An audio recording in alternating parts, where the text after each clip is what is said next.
Assalamualaikum warahmatullahi wabarakatuh.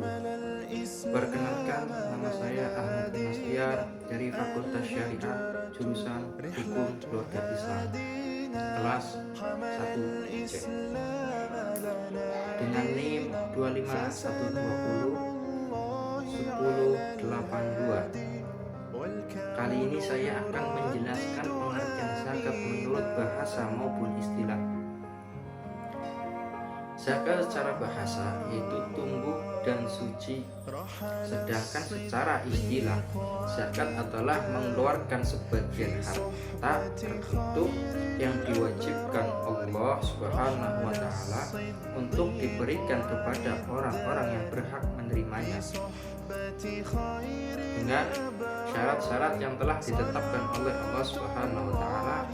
Dan ataupun dari Al-Quran surat At-Taubah ayat 103 yang berbunyi, khudh min amwalihim shadaqatan tutahhiruhum wa yuzakkihim biha wa sholli 'alaihim, yang artinya ambillah zakat dari harta mereka guna menyucikan dan membersihkan mereka. Quran surat At-Taubah ayat 103. Dan adapun hukum zakat, hukum zakat adalah wajib fardu ain bagi setiap muslim yang telah memenuhi syarat seperti mencapai nisab dan haul. Dan ada 8 golongan yang berhak menerima zakat yang dijelaskan dalam Al-Quran surat At-Taubah ayat 60.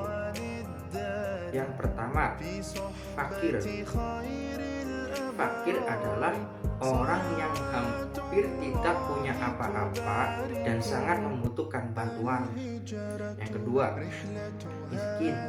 Miskin adalah orang yang punya penghasilan tapi tidak cukup untuk memenuhi kebutuhan hidupnya. Ketiga, hamil. Hamil adalah orang yang ditugaskan untuk mengumpulkan dan menyalurkan zakat kepada yang membutuhkan. Keempat, mu'alaf. Mu'alaf adalah orang yang baru masuk Islam atau yang diharapkan hatinya bisa lebih mengenal apa itu Islam. Yang kelima, rikob. Rikob adalah hamba sahaya atau orang yang sedang berjuang untuk membebaskan diri dari perbudakan. Dan keenam, gharim. Gharim adalah orang yang punya hutang karena kebutuhan mendesak dan tidak mampu membayarnya. Dan ketujuh, fisabilillah. Fisabilillah adalah orang yang berjuang di jalan Allah Subhanahu wa Ta'ala, termasuk dalam kegiatan dakwah atau pendidikan Islam. Yang kedelapan, Ibnu Sabil. Ibnu Sabil adalah orang yang kehabisan akal dari perjalanan dan butuh bantuan untuk pulang.